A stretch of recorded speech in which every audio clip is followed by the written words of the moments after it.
Утром 15 сентября в дежурную часть Мугунтайгинской полиции поступило сообщение из Кажунной больницы, что при обслуживании вызова в одном из домов Мугураксы было обнаружено тело 51-летнего местного жителя. Личность подозреваемого в убийстве стала известна сразу. Им оказался ранее судимый за тяжкое преступление против личности 28-летний уроженец села Мугураксы. На поиски беглеца были брошены оперативные сотрудники полиции при силовой и технической поддержке бойцов ОМОНа региональной Росгвардии. Задержать по горячим следам предполагаемого преступника не представилось возможным, ведь подозреваемый скрылся в труднодоступной таежной местности, где хотел отсидеться. Мужчина взял в тайгу все необходимое, что могло пригодиться в горах, но не учел, что на дворе 21 век с его техническими возможностями. ОМОН Росгвардии в условиях труднодоступности в ночное время суток использовал специальные технические средства. Это тепловизионные бинокли, квадрокоптер, который позволяет охватить большую территорию. Так беглецу, несмотря на все его ухищрения и способы маскировки,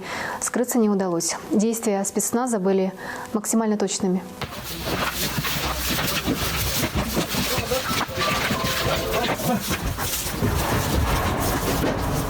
По факту совершения особо тяжкого преступления, вследствие чего погиб человек, возбуждено уголовное дело. Следственными органами Следственного комитета России по Республике Тыва предъявлено обвинение 28-летнему жителю Мугунтайгинского района в совершении преступления, предусмотренного частью 1 статьи 105 Уголовного кодекса Российской Федерации, предусматривающей ответственность за совершение убийства. По поручению следователя местонахождение скрывавшегося мужчины было установлено. После задержания ему предъявлено обвинение. Судом по ходатайству следователя в отношении него избрана мера пресечения в виде заключения под стражу. Сайгын Бербек, Кузел Сарысарян, Тува 24.